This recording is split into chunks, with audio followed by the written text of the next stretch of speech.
So here's another story time for you. It was around 3:30. I was sitting in my office and one of my year group leaders popped down to see me. So let me give you a little bit of context before I go any further.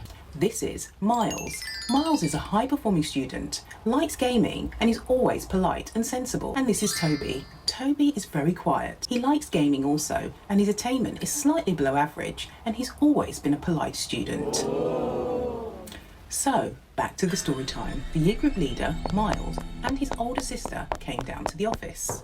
Now, Miles was sobbing, and he never cries. And I was informed that Miles was being bullied. Then his older sister told me that he was being forced to buy things online using their dad's credit card. I was shocked, stunned, perplexed. What on earth was he buying online? Oh, come on. So I needed more detail. Duh.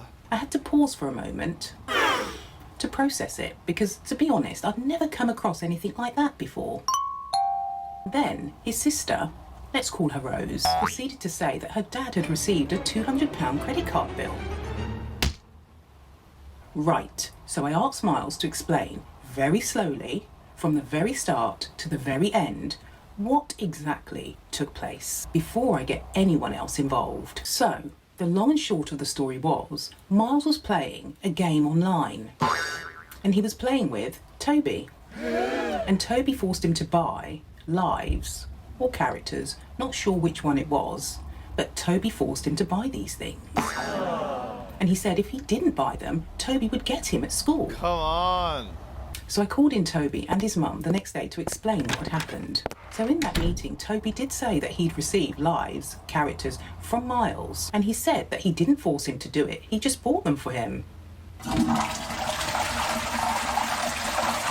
So I explained to Mum and Toby that Miles was using his dad's credit card to buy these things, and that his dad had a £200 credit card bill. So as I was sitting in the meeting, something came to mind. So I told Toby and his mum, I'll be in touch shortly, and they left. So that afternoon, I called Miles in to see how he was doing, and I asked him, how did you get your dad's credit card details? Then he went quiet and he began to cry again. And remember, Miles never cries. And he said that Toby didn't force him to buy those online characters. He had bought them himself. He said that his dad had bought him some characters one weekend and he managed to save the card details in the game.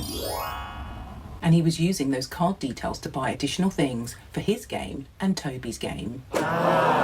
So I called Toby back into the office and reassured him that it's all now resolved. And we all now know that he didn't force Miles to buy anything online. And we called his mum too. Miles' dad was called into the school and we explained everything to him and told him he needs to remove his credit card details from the game. Now Miles received a very strong punishment for lying because he could have got Toby into a lot of trouble. It can be very easy to judge someone if they've had past negative experiences and think that they're not trustworthy. As teachers, it's so important to carry out full investigations in all circumstances. Never just assume that one person is right over another. If something doesn't look or seem right, maybe it isn't. Here are some activity ideas. Relative pronouns in this sentence. Did you know you could do this? Students writing. Follow and like. Let's write. And a noun. What is an expanded noun?